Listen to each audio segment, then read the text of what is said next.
Assalamu alaikum warahmatullahi wabarakatuh. Ashhadu an la ilaha illallah wahdahu la sharika lah wa ashhadu anna Muhammadan abduhu wa rasuluhu amma ba'd. இல்லாமல்ல ஏக இறைவனின் நல்லடியார்களே, அல்லாஹ்வுடைய சாந்தியும் சமாதானமும் நம் அனைவர் மீதும் என்றென்றும் நின்று நிலவட்டுமாக. ஸஹாபிய பெண்மணிகளின் தியாகமும் நமது நிலையம் என்ற தலைப்பின் கீழ் நாம் தொடர் உரையாக பார்த்து கொண்டிருக்கிறோம். அல்ஹம்துலில்லாஹ். சென்ற உரையில் அல்லாஹுடைய மார்க்கத்திற்காக, அல்லாஹுடைய அந்த ஓரிரை கொள்கைக்காக பொருளாலோ உடலாலோ உயிராலோ அல்லது நேரமாலோ ஏதேனும் ஒரு வகையில் அல்லாஹுடைய இந்த தீனை வளர்ப்பதற்காக தியாகம் செய்யக்கூடிய மக்களும், அல்லாஹுடைய அந்த மார்க்கத்திற்காக எந்த தியாகமும் செய்யாத மக்களும் அல்லாஹ்விடத்திலே சமமாக மாட்டார்கள். தியாகம் செய்யக்கூடிய மக்கள் தான் அல்லாஹ்விடத்திலே ஒரு உயர்ந்த அந்தஸ்தில் இருப்பார்கள் என்று அல்லாஹ் சொல்லும் செய்தியை நாம் பார்த்தோம். அதே போல ஆசியா அம்மையார் அவர்களுடைய தியாக வரலாற்றையும் நாம் சுருக்கமாக பார்த்தோம். அல்ஹம்துலில்லாஹ். அல்லாஹுடைய அந்த மார்க்கத்தை நிலைநாட்டுவதற்காக தங்களுடைய உடல் உழைப்பாலும் பொருளாலும் தங்களுடைய உயிரை கூட துச்சமென மதித்து அல்லாஹ்விற்காக தியாகம் செய்யக்கூடிய மக்களாக இருந்தவர்கள்தான் ஸஹாபாக்களும் ஸஹாபிய பெண்மணிகளும். ஸஹாபிய பெண்மணிகளும் நாங்களும் சளைத்தவர்கள் இல்லை என்று அல்லாஹ்விற்காக, அல்லாஹுடைய இந்த மார்க்கத்திற்காக அதிகம் தியாகம் செய்தார்கள். அவங்களுடைய தியாகம் அளப்பெரியாதது. இந்த மார்க்கத்தை ஒன்று திரட்டுற பணியாக இருந்தாலும் சரி, தங்களுடைய வாழ்க்கை அதற்காகவே தியாகம் செய்யக்கூடிய மக்களாக தான் ஸஹாபாக்களும் ஸஹாபிய பெண்மணிகளும் இருந்தாங்க. இன்றைக்கு நாம் ஹதீஸ்களை சொல்கிறோம் என்றால், அல்லாஹுடைய ஒரு குர்ஆன் வசனத்தை எடுத்து சொல்கிறோம் என்றால் எப்படி நம்மளால் முடிஞ்சது? அதை வாழ்ந்து நமக்கு முன்னால் வாழ்ந்த நபித்தோழர்கள், தோழர்கள் தங்களுடைய வாழ்க்கையை தியாகம் செய்து அதை செதுக்கினார்கள். அல்லாஹுடைய தூதர் காலத்திலே அபூ ஹுரைரா ரலியல்லாஹு அவங்க என்ன செய்கிறாங்கன்னா, நபி ஸல்லல்லாஹு அலைஹி வஸல்லம் தங்களுடைய வாழ்நாளை கழிச்சாங்க. அதனால தான் அவங்களால 5375 ஹதீஸ்களை அறிவிக்க முடிஞ்சுது. எவ்வளோ ஹதீஸ் பார்த்தீங்களா? 5375 ஹதீஸ்கள்லாம் சும்மாவா? அவங்களுடைய வாழ்க்கையை அதற்காகவே நபி ஸல்லல்லாஹு அலைஹி வஸல்லம் கழிச்சாங்க. அந்த அளவு தியாகம் செய்யக்கூடிய மக்களாக இருந்தாங்க. 2வது இடத்துல யாருன்னு பார்த்தீங்கன்னா, அது ஆண்கள் இடத்துல இருந்தாலும் சரி, பெண்கள் இடத்துல இருந்தாலும் சரி, அபூ ஹுரைரா ரலியல்லாஹு அன்ஹு அவங்களுக்கு பிறகு 2வது இடத்தில் இருப்பது அன்னை ஆயிஷா ரலியல்லாஹு அன்ஹா. ஏறத்தாழ 2210 ஹதீஸ்கள் அறிவிச்சிருக்காங்க. எவ்வளவு பெரிய தியாகம்! சுப்ஹானல்லாஹ்.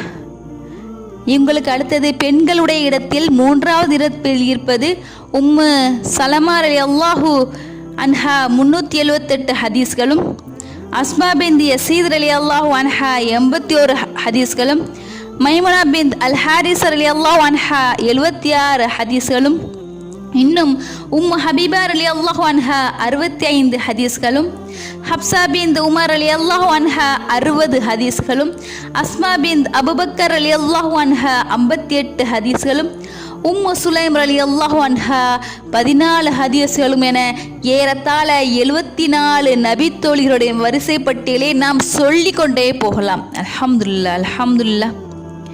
எவ்வளோ ஒரு அளப்பெரிய ஒரு தியாகம்! இன்று நாம் புகாரி, முஸ்லீம், நசாயி, இப்னு மாஜா, முஸ்னத் அஹ்மத், அபுதாவுத் என்ற பலதரப்பட்ட நூல்களில் இருந்து ஒவ்வொரு ஹதீஸ்களையும் எடுத்து நம்முடைய வாழ்க்கை நெறிக்காக, வாழ்க்கை வழிகாட்டியாக வாழ்கின்றோமே. இதற்கெல்லாம் இவர்களுடைய வாழ்க்கை தியாக வரலாறு தான் நமக்கு ஒரு மிகப்பெரிய படிப்படியாக இருக்கின்றது. ஹதீஸ்களிலே இமாம்கள் சொல்வார்கள், அன்னை ஆயிஷா ரலியல்லாஹு அன்ஹா அவர்களின் வரலாற்றை படிக்கக்கூடிய எந்த இமாமாக இருந்தாலும் சரி, இந்த வாக்கியத்தை முன்னாடி எழுதிவிட்டு தான் அவங்க வரக்கூடிய எந்த இமாமாக இருந்தாலும் சரி, இந்த வாக்கியத்தை முன்னாடி எழுதிவிட்டு தான் அவங்க வரலாறே எழுதுவாங்களாம். ஆயிஷா ரலியல்லாஹு அன்ஹர்களின் அறிவை ஒரு தராசு தட்டிலும் உலகத்திலுள்ள ஒட்டுமொத்த பெண்களின் அறிவை மறு தராசு தட்டிலும் வைத்தால் அன்னை ஆயிஷா ரலியல்லாஹு அன்ஹா அவர்களின் அறிவு தான் மிகைத்துவிடும் என்று இமாம்கள் சொல்வார்கள். பெரும் பெரும் சொஹாபாக்கள் கூட ஏதேனும் மார்க்க விஷயத்தில் சந்தேகம் ஏற்பட்டால் அன்னை ஆயிஷா ரலியல்லாஹு அன்ஹா அவர்களிடம் சென்று சந்தேகத்தை கேட்டு தீர்க்கக்கூடிய அளவுக்கு அந்த அளவு ஒரு அறிவு புலமை நிறைந்த ஒரு பெண்ணாகவே அன்னை ஆயிஷா ரலியல்லாஹு அன்ஹா இருந்த வரலாற்றை நாம் பார்க்கலாம். கண்ணியத்திற்குரியவர்களே, ஆனால் இன்று நம்முடைய நிலை எப்படி இருக்கின்றது? இன்று நம் மார்க்க உரைகளில் நாம் ஒரு செய்தியை கேட்டோமானால், ஒரு ஹதீஸை நாம் கேட்டோம் என்றால் அந்த ஹதீஸை நாம் உள்வாங்கி அதன்படி நடக்கின்றோமா? என்னிடமிருந்து ஒரு செய்தியேனும் கிடைத்தாலும் அதை பிறருக்கு எத்தி வைங்கள் என்று அல்லாஹ்வின் தூதர் ஸல்லல்லாஹு அலைஹி வஸல்லம் அவங்க சொல்கிறார்களே, அதன்படி நாம் செயல்படுகின்றோமா? நாம் அதை பிறருக்கு எத்தி வைக்கின்றோமா? நாம் முறையை கேட்டால் அதில் என்ன செய்தியை சொல்லப்படுகிறது என்பதை நாம் உள்வாங்கி நம்முடைய வாழ்க்கையில் அதை நடத்துகிறோமா என்று கண்ணியத்திற்குரியவர்களே நம்மில் ஒவ்வொருவரும் சிந்தித்து பார்க்க கடமைப்பட்டுள்ளோம். அதே போல் அல்லாஹ்வின் தூதர் ஸல்லல்லாஹு அலைஹி வஸல்லம் அவர்களின் காலத்தில் நடந்த ஒரு சம்பவம். உம்மு ரஹ்லா என்ற சொஹாபிய பெண்மணி நபி ஸல்லல்லாஹு அலைஹி வஸல்லம் அவர்கள் அமர்ந்திருக்கும் அந்த சபையில் வாராங்க.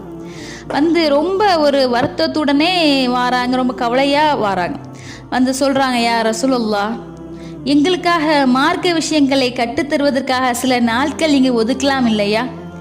ஆண்களிடத்திலே உங்களுடைய கவனம் சென்று கொண்டு இருக்கிறது அல்லாஹ்வின் தூதரே அப்படின்னு சொல்லிக்கிட்டு அந்த உம்மு ரஹ்லா என்ற அந்த சொஹாபிய பெண்மணி கேட்குறாங்க. அவங்களுடைய அந்த மார்க்க மீது உள்ள பற்றை பாருங்க, அந்த தேடுதல், அந்த ஆர்வத்தை பாருங்க. அந்த ஆர்வத்தை பார்த்து விட்டு அல்லாஹ்வின் தூதர் சொல்றாங்க, யா உம்மு ரஹ்லா, கண்டிப்பாக பெண்களுக்காக மார்க்க விஷயத்தை அறிவுரை கூறுவதற்காக ஒரு நேரத்தை நாங்கள் ஒதுக்குறோம் அப்படின்னு சொல்லிக்கிட்டு அல்லாஹ்வின் தூதர் சொல்றாங்க. அந்த நேரத்திலே அல்லாஹ்வின் தூதர் ஸல்லல்லாஹு அலைஹி வஸல்லம் அந்த நபி தோழியருக்கு ஒரு அறிவுரையும் சொல்றாங்க. யா உம்மு ரஹ்லா, இப்பொழுது நீ கற்றுக்கொள்வதற்கு நான் ஒரு விஷயத்தை கற்றுத்தருகிறேன். ஆன அல்லைலி பிذிக்ரில்லாஹி வன்னஹார், பகலிலும் இரவிலும் அல்லாஹ்வை நினைவு கூறுவதன் மூலம்தான் காய்ந்து கிடக்கின்ற உங்களின் உள்ளங்களை நீங்கள் பசுமையாக்கி கொள்ளுங்கள். சுப்ஹானல்லாஹ், அந்த வார்த்தையை பாருங்க, அப்படி துண்டு துண்டா இருக்குல்ல. ரசூலுல்லாஹ் சொல்றாங்க, பகலிலும் இரவிலும் அல்லாஹ்வை நினைப்பதின் மூலமாக தான் எங்களின் உள்ளங்கள் பசுமையாகும். அப்படி சொல்லிட்டு சொல்றாங்க, ஹலுல் பஸர், பார்வையை தாழ்த்தி கொள்ளுங்கள். ஹபுர் சவுத், உங்கள் சப்தத்தை தாழ்த்தி கொள்ளுங்கள் என்று 3 விஷயங்களை சொல்றாங்க. கண்ணியத்திற்குரியவர்களே, நம்மில் எத்தனை பேர் தனிமையில் அல்லாஹ்வை நினைத்து அழக்கூடிய மக்களாக இருக்கின்றோம்?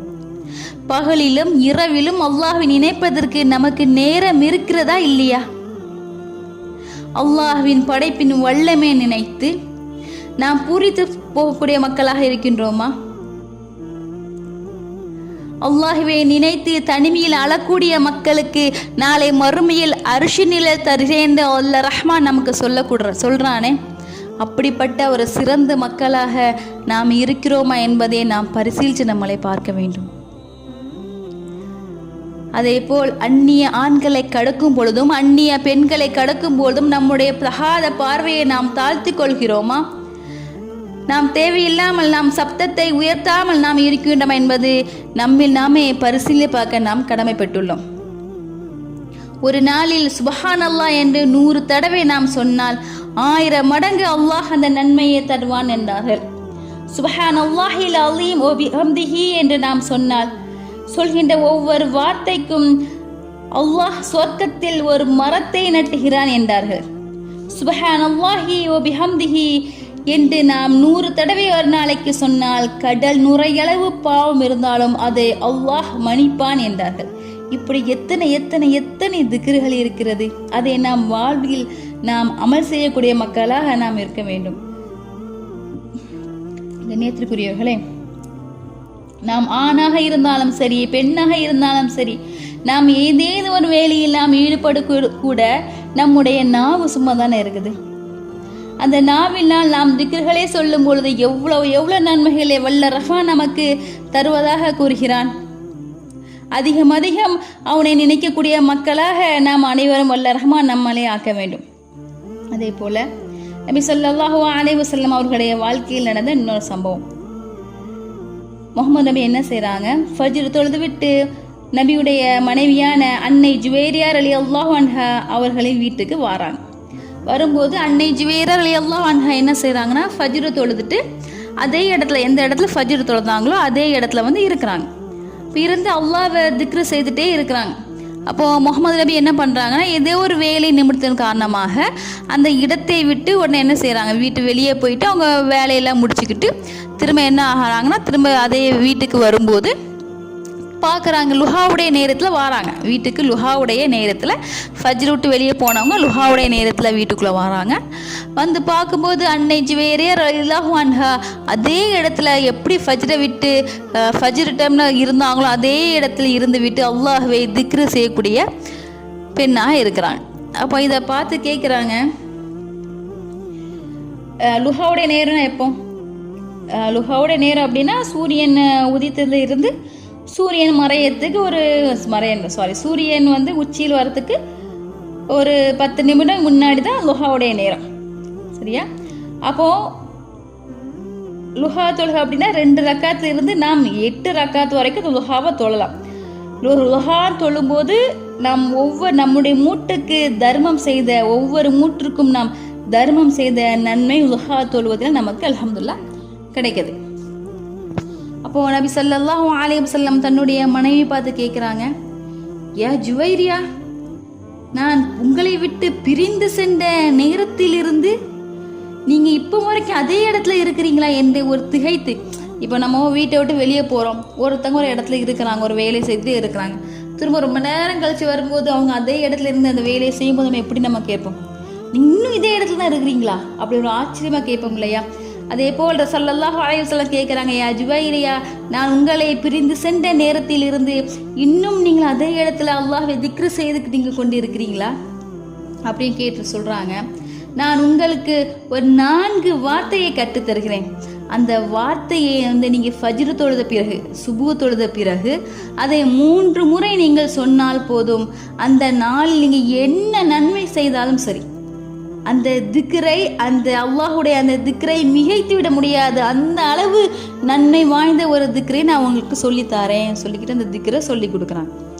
சுப்ஹானல்லாஹி வ பிஹம்திஹி அதத ஹல்கிஹி வ ரிலா நஃப்ஸிஹி வ ஸினத அர்ஷிஹி வ மிதாத கலிமாத்திஹி. இந்த திக்ரை கேட்டுக்கிட்டு ஜுவைரியா ரலியல்லாஹு அன்ஹா அவங்களுக்கு அவ்வளோ ஒரு மிகப்பெரிய ஒரு சந்தோஷம்.